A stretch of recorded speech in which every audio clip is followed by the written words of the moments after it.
Hello everybody, I'm delighted to be with you today to continue my discussion of cryptocurrency regulation. Today's webinar is the 6th of 7 webinars I've been doing over the past few weeks, covering crypto regulation in Hong Kong and how and in what ways it compares with crypto regulation in other jurisdictions. Today I'll continue the comparative analysis of regulatory approaches to cryptocurrencies with a discussion of the UK's treatment of exchange tokens, utility tokens and stablecoins, before turning to Australia, which is looking to become a blockchain leader, and Malta, which has taken an active progressive approach. I'll just mention that while I'm a Hong Kong and English qualified lawyer, I'm not qualified in Australia or Malta, and so as with the other jurisdictions covered in this series, what I say about the law in Australia and Malta is based on my understanding only and should not be relied on. In the previous webinar, I described the FCA's July 2019 guidance on the UK regulation of cryptocurrencies, which is set out in its policy statement 1922. That guidance looks at regulation in relation to 3 types of cryptocurrencies: e-money tokens, security tokens, and unregulated tokens. In the previous webinar, I looked at security tokens, which are regulated by the FCA. I'm now going to look at the FCA's guidance on exchange tokens, which it generally considers to be unregulated tokens. Examples of exchange tokens are Bitcoin, Litecoin, and similar tokens. In Hong Kong, we don't use the term exchange tokens. Bitcoin and other similar cryptocurrencies are usually referred to as payment tokens by the Inland Revenue Department. Exchange tokens are used in a similar way to traditional fiat currency, and can be used as a means of exchange, but are not currently viewed as legal tender in the UK, and they're not considered to be a currency or money. Hong Kong also doesn't consider Bitcoin and other similar cryptocurrencies to be legal tender. Instead, they're classified as virtual commodities. Exchange tokens are said to be more volatile than currencies and commodities, bearing in mind the UK doesn't consider cryptocurrencies to be commodities. The guidance explains that because of the volatility, exchange tokens are not widely used as a means of exchange in the UK outside of the crypto and digital communities, and are typically used as a unit of account or a store of value. Generally speaking, exchange tokens do not grant the holder any rights associated with specified investments. This is because exchange tokens tend to be decentralized, with no central issuer obliged to honor those contractual rights, if any such contractual rights were to exist. The fact that an exchange token can be acquired and held for speculative purposes rather than exchange, with holders expecting the tokens to increase in value, is not sufficient to bring the exchange token within the definition of a specified investment. The FCA gives the analogy of a person holding a different fiat currency or a commodity in anticipation of an increase in value. It notes that this approach aligns with its approach to other products which are not FCA regulated, such as art or fine wine, which may also be considered to have speculative value. As I mentioned, exchange tokens fall under the category of unregulated tokens. Therefore, the FCA does not currently regulate activities in exchange tokens. So the operation of a virtual asset exchange, which only trades exchange tokens, and the transfer of trading of exchange tokens on exchanges are currently outside the scope of FCA regulation.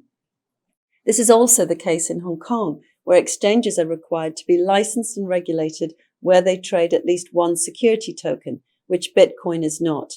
However, as I've mentioned on a few occasions throughout this webinar series, there is an FSTB proposal which would bring all virtual asset exchanges within the SFC's regulatory reach.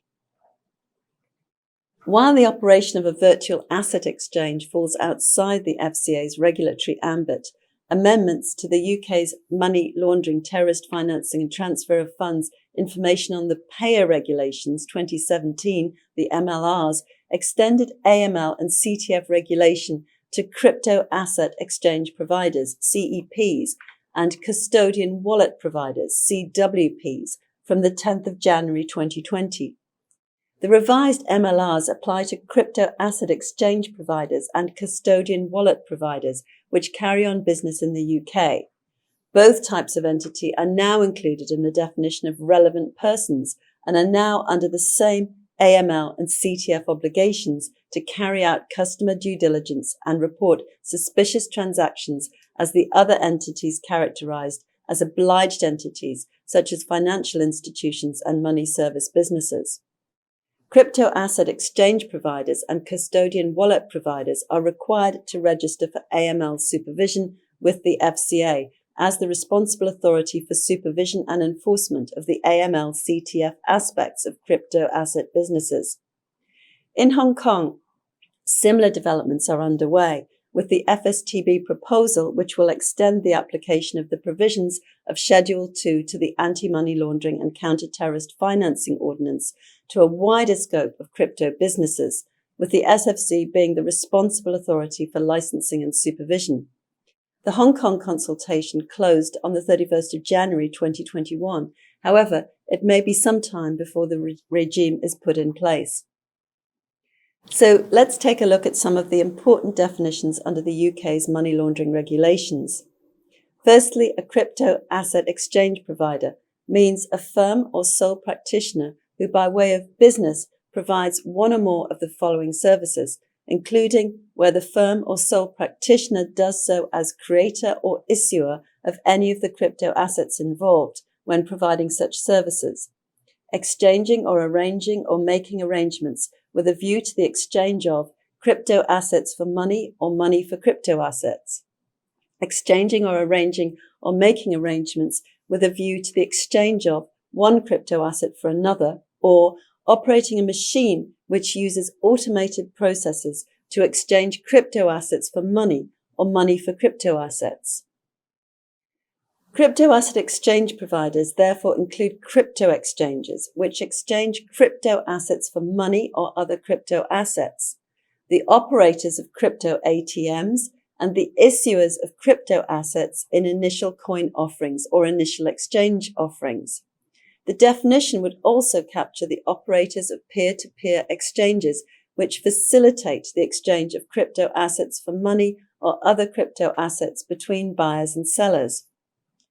Secondly, custodian wallet providers are defined as an entity that provides services to safeguard and administer crypto assets on behalf of customers or private cryptographic keys on behalf of customers in order to hold, store, and transfer crypto assets.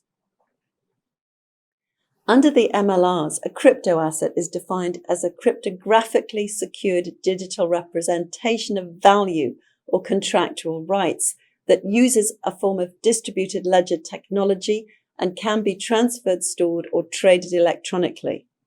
The definition includes a right to or interest in the crypto asset. The definition of crypto asset brings into scope exchange tokens, security tokens, and utility tokens. This definition goes further than the definition of virtual assets used in the FATF recommendations. The result is that in the UK, the scope of crypto assets that are subject to the new AML-CTF regime is broader than if the FATF definition of virtual assets had been used. In short, these new regulatory measures mean that all businesses carrying on crypto asset activity in the UK are required to register with the FCA and comply with the MLRs. So previously unregulated crypto asset businesses are now subject to the same AML-CTF obligations as financial institutions in the UK.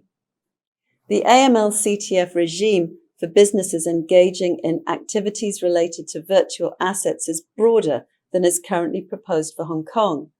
Even with the implementation of the proposed new licensing regime under the Hong Kong's Anti-Money Laundering and Counter-Terrorist Financing Ordinance, Hong Kong will only impose AML and CTF obligations on crypto exchanges. Unlike the UK, Hong Kong is not planning at this stage to bring crypto ATMs or providers of crypto custody services as standalone businesses within the ambit of its regulation. Now turning to utility tokens, which also fall within the category of unregulated tokens. The FCA describes utility tokens as virtual assets that provide consumers with access to a current or prospective service and often grant rights similar to prepayment vouchers. In some instances, utility tokens may have similarities with or be the same as rewards-based crowdfunding. In these cases, the participants will contribute funds to a project in exchange usually for a reward, for example, access to products or services at a discount. Reward-based crowdfunding models are not regulated by Hong Kong's securities legislation, and a number of reward-based models have been set up in Hong Kong, including Fringe Backer, SparkRise, and DreamNow. Like exchange tokens, utility tokens can normally be traded on the secondary markets and be used for speculative investment purposes. However, the FCA notes in its guidance that this does not of itself mean that they are specified investments if they do not have features that would render them specified investments. The FCA guidance does, however, note that exchange tokens may, in certain circumstances, meet the definition of e-money, in which case their issue will be regulated under the electronic money regulations. Hong Kong's regulatory approach to utility tokens is broadly similar, and the SFC has suggested that utility tokens are not securities within the definition in the SFO, in its statement of February 2018. Given the absence of case law, particularly on the definition of interest in a collective investment scheme, it is, however, difficult to predict how a Hong Kong court would view an offer of utility tokens. Now let's look at the provision of payment services in the UK, which are regulated under the Payment Services Regulations, or PSRs, which cover certain activities when carried out as a regular occupation or business activity, including, for example, execution of payment transactions, card issuing, merchant acquiring, and money remittance. Activities which do not constitute payment services include cash payments made directly between payers and payees. The Payment Services Regulations apply to funds which are defined as banknotes and coins, scriptural money, and electronic money. They therefore do not generally apply to virtual assets. However, virtual assets can constitute e-money in certain circumstances, and the provision of payment services in virtual assets which qualify as e-money would then be regulated under the PSRs. The use of cryptocurrency as an intermediary currency in money remittance may also involve providing a payment service regulated under the Payment Service Regulations. For example, where fiat currency is converted first into virtual assets and then back into another fiat currency before transmission to the recipient, the service will be regarded as a regulated payment service, although the cryptocurrency is not itself regarded as a regulated financial product. Exchange tokens can also be used to facilitate regulated payment services, such as international money remittance, to enable remittances to occur quicker and cheaper. However, as I said, this would fall outside the scope of the PSRs. Let's look at e-money in a little more detail in the context of the UK. E-money issuance is regulated under the Electronic Money Regulations 2011, the EMRs, and is a regulated activity under Article 9B of the Regulated Activities Order when carried on by credit institutions, credit unions, and municipal banks. As such, firms that issue e-money have to ensure that they are appropriately authorized or registered. Similarly, in Hong Kong, institutions engaging in e-money related services must be licensed by the HKMA. The UK defines e-money as electronically stored monetary value as represented by a claim on the electronic money issuer, which is issued on receipt of funds for the purpose of making payment transactions, accepted by a person other than the electronic money issuer, and not excluded by Regulation 3 of the Electronic Money Regulations. In order to be considered as e-money, a virtual asset must enable the user to make payment transactions with third parties, meaning the e-money must be accepted by more parties than only the issuer. Fiat balances in online wallets or prepaid cards constitute e-money. However, exchange tokens such as Bitcoin, Ether, and similar virtual assets are unlikely to constitute e-money because, among other things, they are not normally centrally issued on the receipt of funds, nor do they represent a claim against the issuer. Distributed ledger technology and cryptographically secured tokens can be used to represent fiat funds. The FCA guidance notes that virtual assets that establish a new type of unit of account rather than representing fiat funds are unlikely to constitute e-money unless the value of the unit is pegged to a fiat currency. But even then, it will still depend on the facts of the case. Firms have used DLT-based e-money to provide more efficient and automated services, including for international payments within the FCA's sandbox. Hong Kong Monetary Authority has said that it does not regard Bitcoin as e-money.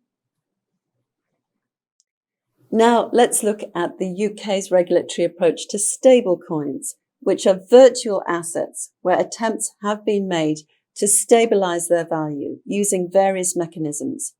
Many stablecoins are pegged to a fiat currency, typically the US dollar, and usually with a one-to-one backing, with the aim of reducing volatility.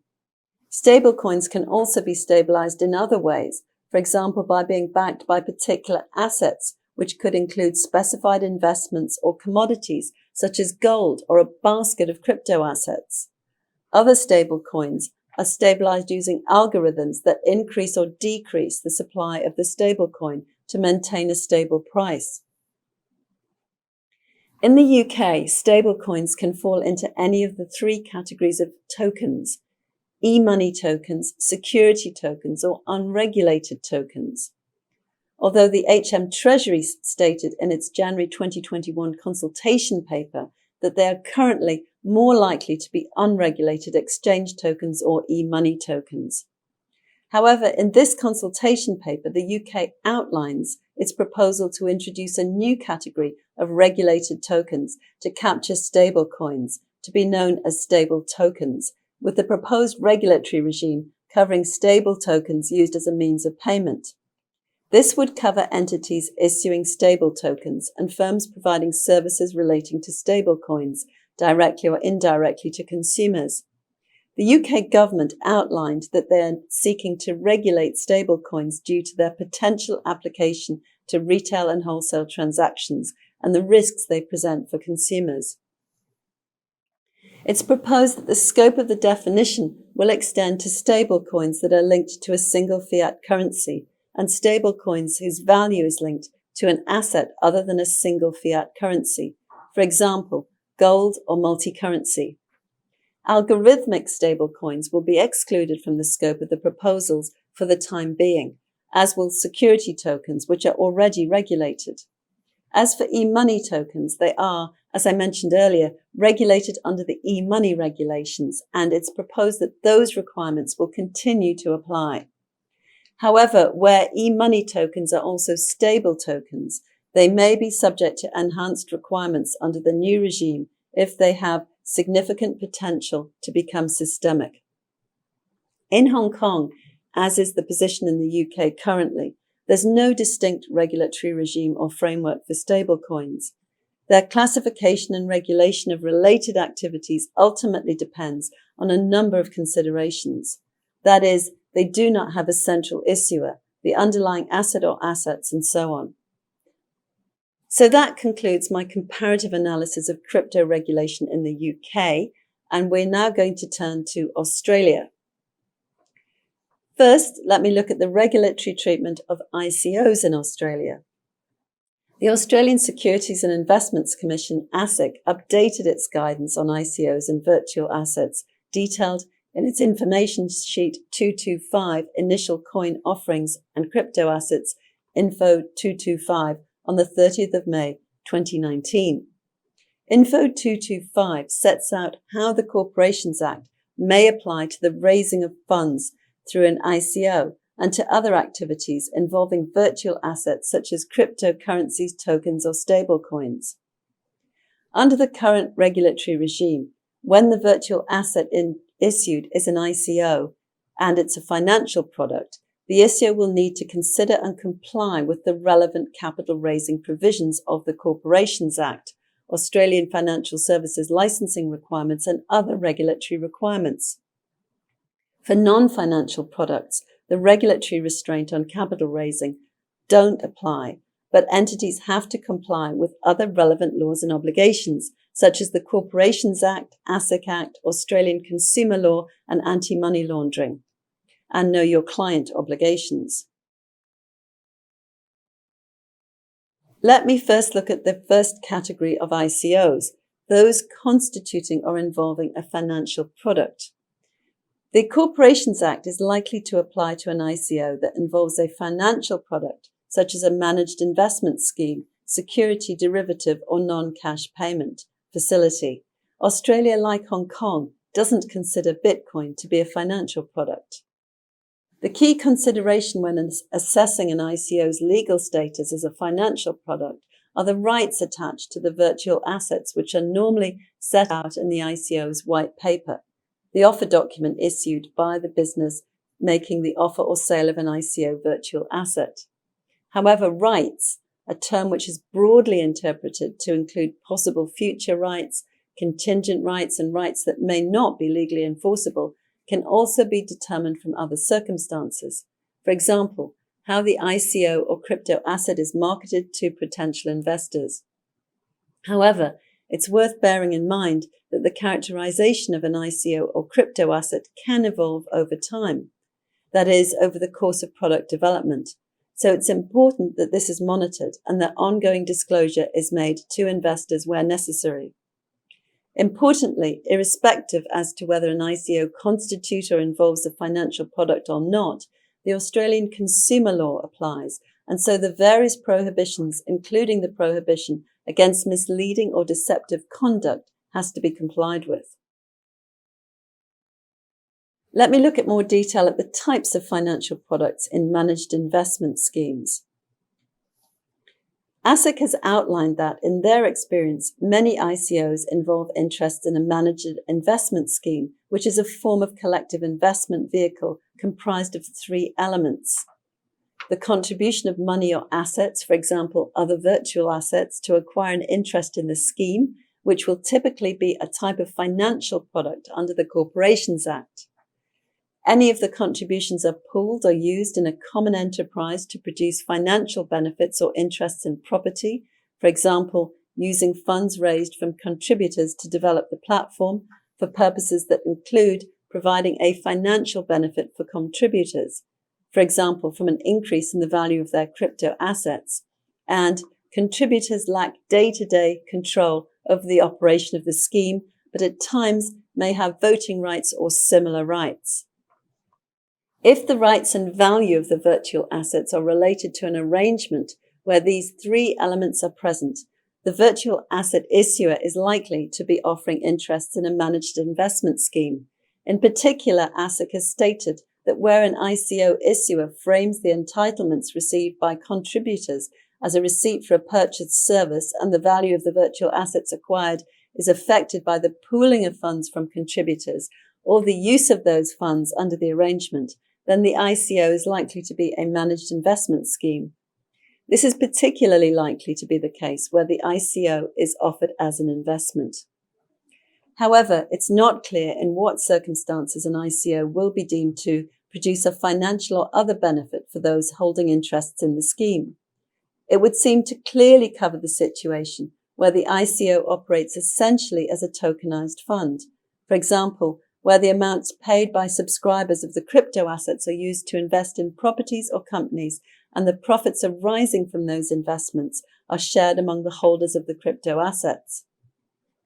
It is, however, less clear whether it would cover the situation in which crypto asset purchase monies will be used to develop the issuer's platform, which will provide certain services to the holder of the crypto asset in the future, which will be paid for using the crypto asset.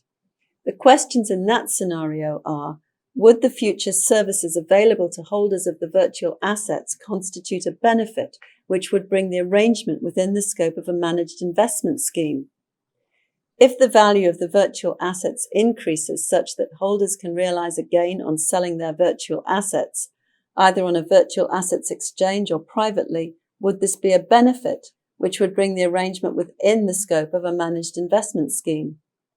The difficulty here is establishing that it is the pooling of the contributions and the actions of the issuer in developing the platform which gives rise to the benefit, that is, the rise in value of the virtual assets for the holders. So where an ICO is a managed investment scheme, what are the regulatory and licensing implications? In this case, the issuer of the tokens has to comply with the registration, licensing and reporting requirements, such as in the case of a retail scheme, registering the scheme with ASIC and obtaining an AFS license to act as a responsible entity, and in the case of a wholesale scheme, obtaining an AFS license with the appropriate authorizations. Where an ICO is not a managed investment scheme, it may be considered an offer of a security. This may be the case where an ICO is created to fund a company or fund an undertaking that looks like a company, in which case the rights attached to the crypto asset issued in the ICO may fall within the definition of a security, possibly as a share or an option to acquire a share in the future. The prospectus requirements would then apply, as they do to IPOs. Then there are non-cash payment facilities, or NCPs, which are arrangements through which a person makes payments or causes payments to be made, other than by the physical delivery of currency. These facilities can be a financial product which requires an AFS license if payments can be made to more than one person. ASIC has said that tokens offered in an ICO are unlikely to be NCPs, although they may be a form of value that is used to make a payment instead of physical currency. An ICO may involve an NCP facility if it includes an arrangement that allows payments to be made in a form of value to a number of payees, or payments to be started in a form of value and later converted to fiat currency to enable completion of the payment. Generally, an AFS license may be needed if an ICO involves an NCP facility. In some cases, however, exemptions, for example, low value exemption, may apply. I'm now going to look at the regulation of crypto trading platforms and in what circumstances the platform operator will be required to be licensed as a financial market. A financial market is a facility through which offers to acquire or dispose of financial products are regularly made. Where a virtual asset is a financial product, as a security, a managed investment scheme, a derivative, or an NCP facility, then any platform that enables consumers to buy, be issued with, or sell such a virtual asset may involve the operation of a financial market. In this case, the operator must hold an Australian market license, unless covered by an exemption. Currently, there are no licensed or exempt platform operators in Australia that enable consumers to buy, be issued with, or sell virtual assets that are financial products. Where the crypto assets are not financial products, trading platforms are not subject to the regulatory oversight of ASIC. Financial products that reference virtual assets. Entities may also propose to issue financial products that are linked to or reference virtual assets, invest in virtual assets, or otherwise enable consumers to have exposure to virtual assets.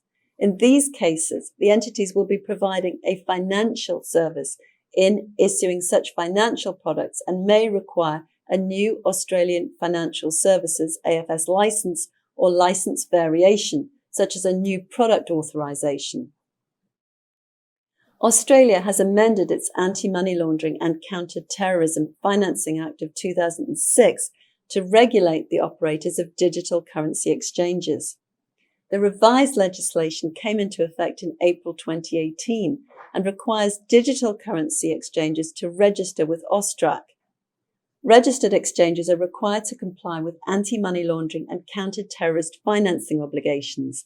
A digital currency exchange service is one which involves converting crypto assets for fiat currency or fiat currency for crypto assets.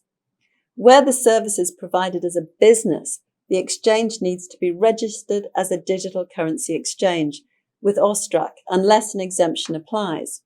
exchanges which only exchange crypto assets for other crypto assets are currently outside the scope of the legislation, although that may change in the future. Broadly speaking, Australia and Hong Kong regulators take similar approaches to the regulation of virtual assets, in that neither specifically regulate virtual assets except where they constitute securities in Hong Kong or more generally financial products in Australia. The application of Australia's AML and CTF regime to crypto exchanges is, however, narrower than is proposed for Hong Kong, since crypto-to-crypto asset exchanges are not currently within the scope of Australian AML CTF regulation.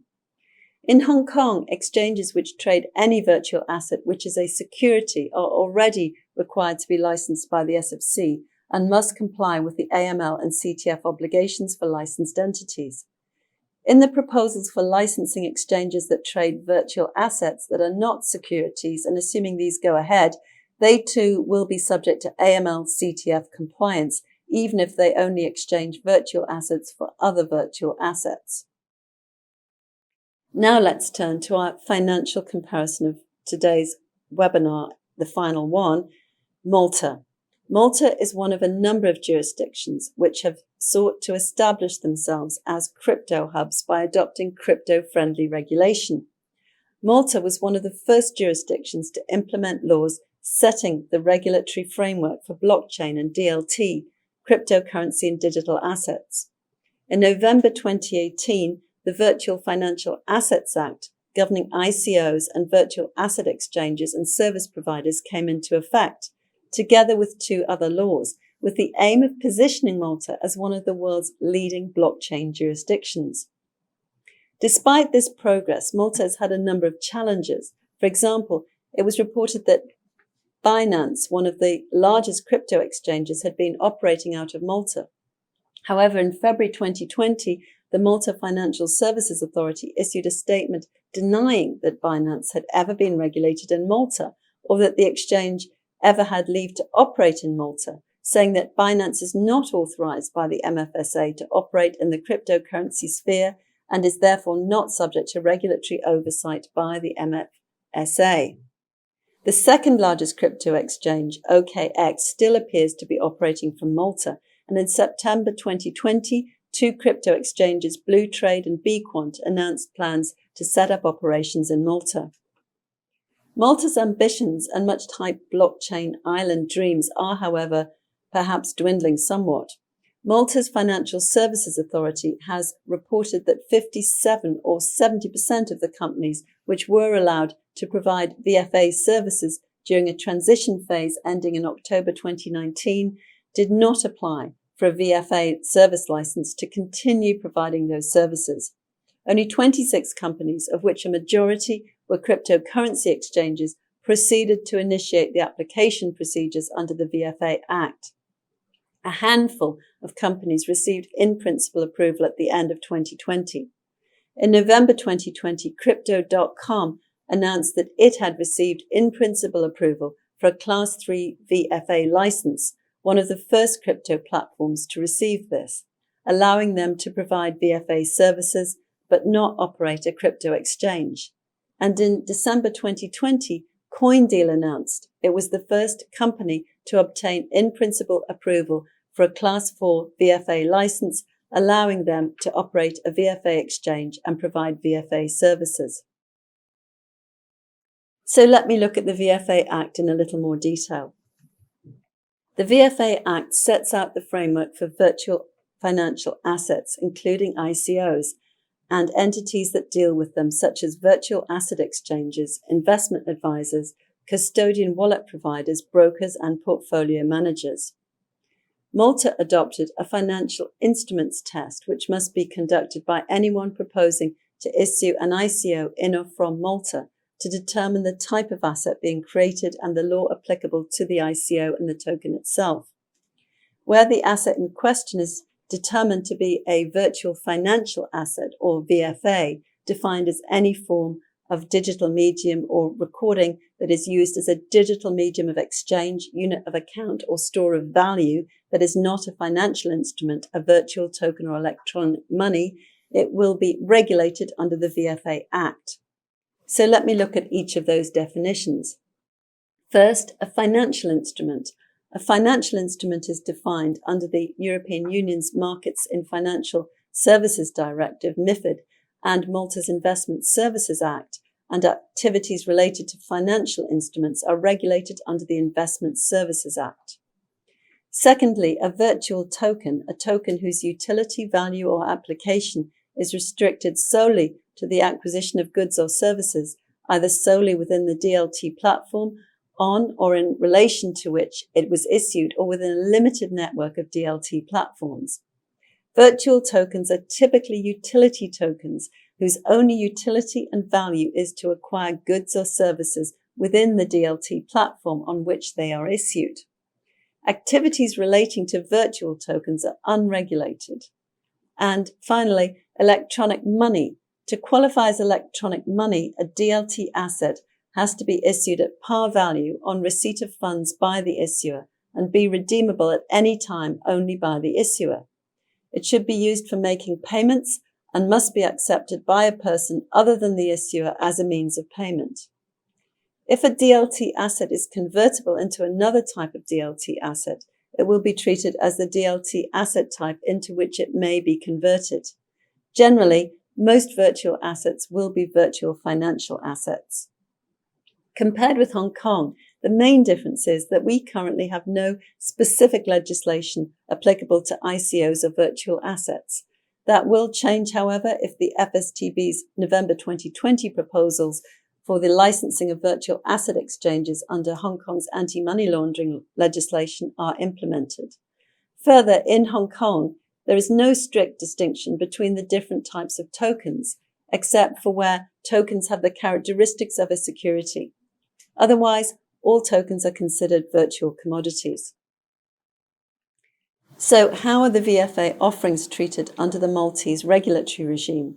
Well, the VFA Act does not require issuers to be licensed or registered by the MFSA.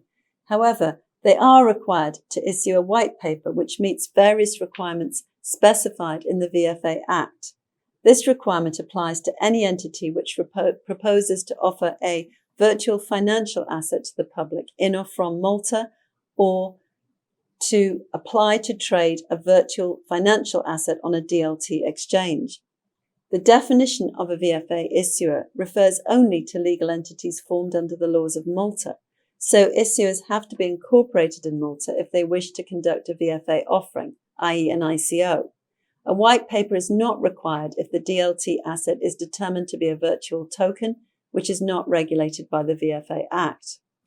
VAIOT announced the successful registration of its white paper with the MFSA in October 2020, becoming the first project to be regulated under the VFA Act. VFA issuers are required to comply with the issuer obligations, which very briefly relate to conducting the business with honesty and integrity and with due skill, care and diligence, investor communication, conflicts of interest, protection of investors' funds, administration arrangements, security and compliance with AML/CTF regulation. Issuers will be liable to compensate any person who suffers loss resulting directly from the purchase of virtual financial assets, either as part of an initial VFA offering or on a DLT exchange, on the basis of untrue information contained in the white paper, on the issuer's website, or in an advert relating to the virtual financial assets. This compares with the SFC's regulatory approach, where the investor protection measures of the SFC's Code of Conduct only apply where a traditional intermediary is involved. And as the Code of Conduct does not apply to issuers of securities, there is therefore no obligation on the issuer in a typical security token offering to ensure the accuracy of the information provided in its marketing documents, nor to assess the suitability of its tokens for prospective purchasers, other than, of course, under general law relating to misrepresentation, fraud, etc., which continues to apply in Hong Kong. In Malta, the issuer of an ICO must appoint a VFA agent approved by the MFSA on an ongoing basis. Lawyers, accountants, and corporate service providers can apply for approval as a VFA agent. The VFA agent is responsible for advising and guiding the issuer as to its responsibilities and obligations under the VFA Act and related rules and regulations. It must form an opinion that the issuer has complied with all applicable regulatory requirements in relation to the offer of virtual financial assets or their admission to trading on an exchange, as the case may be, and must consider the issuer to be fit and proper. The VFA agent acts as a point of liaison between the issuer and the MFSA and must submit all documentation required under the VFA Act and related rules and regulations. In particular, it must submit a certificate of compliance to the MFSA annually confirming that the issuer is in compliance with the regulatory requirements. The VFA agent must disclose any material information relating to regulatory non-compliance to the MFSA. The VFA Act specifies requirements for advertisements issued in relation to an initial VFA offering or the admission of a VFA to trading on a VFA exchange. Any advertisement must be clearly identifiable as such, and the information it contains must be accurate and not misleading, and must be consistent with the information contained or to be contained in the white paper. The advertisement must contain a statement that a white paper has been or will be issued and give the addresses and times at which copies are or will be made available to the public. Advertisements related to a VFA service can only be issued by a VFA license holder or by another person where the license holder's Board of Administration has vetted and approved its contents. The provision of VFA services in or from Malta requires the provider to be licensed by the MFSA.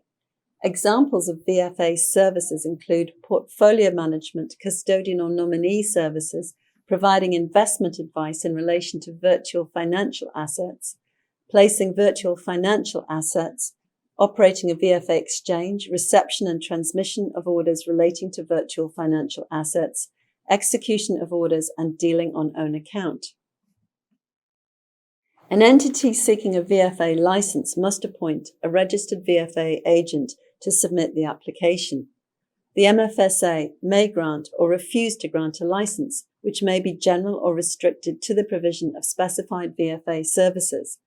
The grant of a license requires the MFSA to be satisfied on an ongoing basis that the applicant and its beneficial owner, qualifying holder, members of the Board of Administration, or any other person who directs the business of the applicant is fit and proper to provide the relevant VFA services and complies and observes the requirements of the VFA Act and other relevant regulations and rules.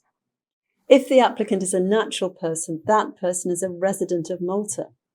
If the applicant is a legal person, that it is either constituted in Malta or in accordance with Malta's laws or in a recognised jurisdiction and has established a branch in Malta.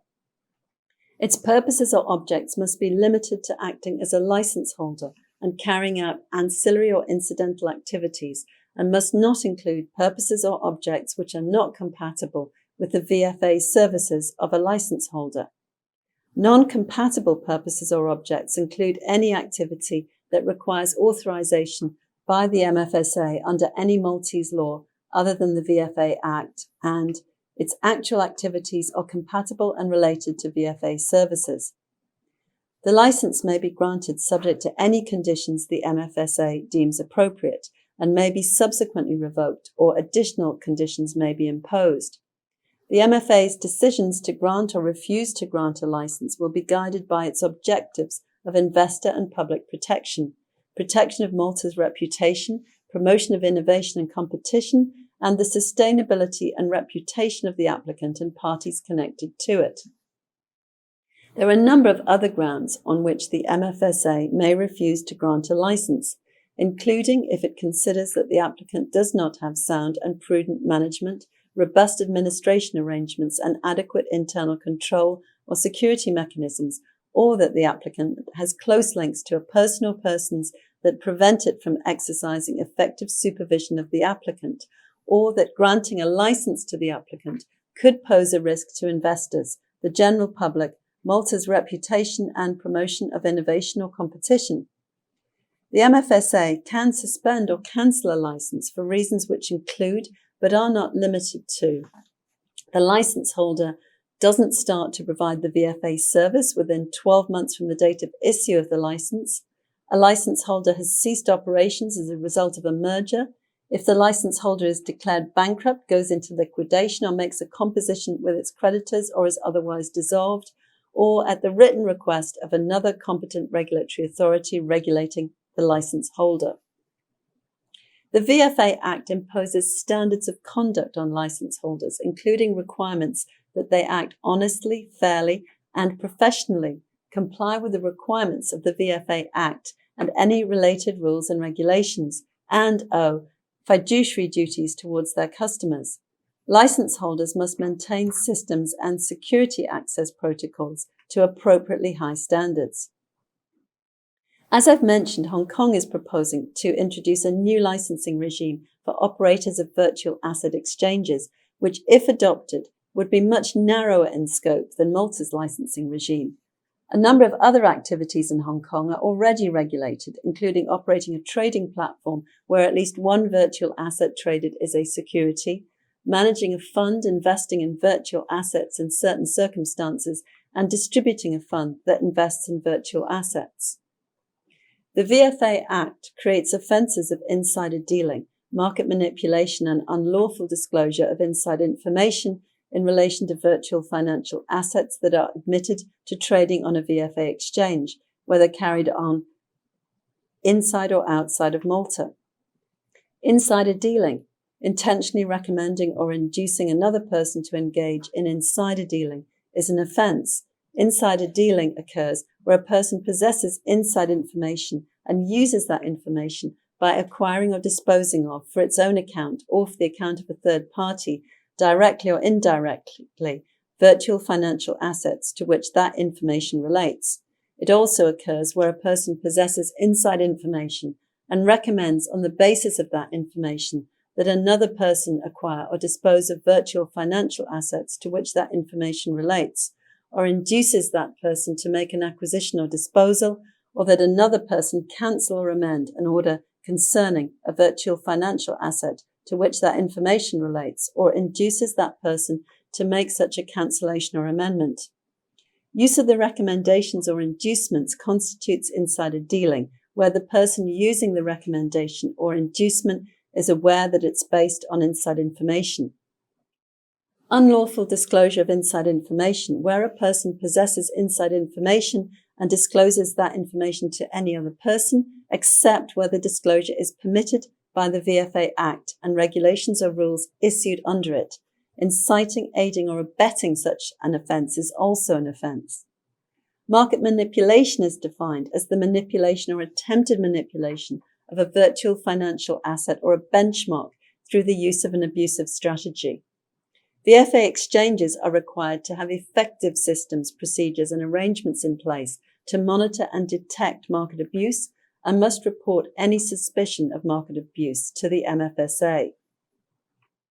A license holder will be required to appoint an auditor who has a duty to report to the MFSA any fact or decision that is likely to lead to a serious qualification to or refusal of the auditor's report on the accounts of the license holder, or is likely to constitute a material breach of applicable legal or regulatory requirements, or impairs the license holder's ability to continue its activities. Any persons having close links with such a license holder must also be reported to the MFSA by the auditor. The auditor must simultaneously communicate the information to the Board of Administration of the license holder, unless the auditor knows of compelling reasons not to do so. The auditor is required to report to the MFSA annually on the systems and security protocols of the license holder. It's an offence for a person to induce or attempt to induce another person to enter into a VFA agreement by knowingly making statements that are misleading, false, or deceptive. Any person intentionally obstructing another person from exercising rights given by the VFA Act will also be guilty of an offence. Offences under the VFA Act are punishable by a fine of up to €15 million, a fine up to 3 times the greater of the profits made or losses avoided by the offence, or by imprisonment for a maximum of 6 years, or both fine and imprisonment. The VFA Act also imposes reporting obligations with respect to suspected money laundering and terrorist financing. If an officer or an employee of a VFA issuer, VFA agent or license holder considers that a transaction may involve money laundering or terrorist financing, they must report this in compliance with Malta's Prevention of Money Laundering Act. As I mentioned earlier, this is the 6th of 7 webinars looking at crypto regulation in Hong Kong and other jurisdictions. The final webinar will be held on Friday, the 26th of February, and will conclude the series with a final comparative analysis of Gibraltar before turning to notable recent developments in the crypto sphere. You're most welcome to join us. You can find the link to register on our website. For those who have already registered, see you next week. Thank you.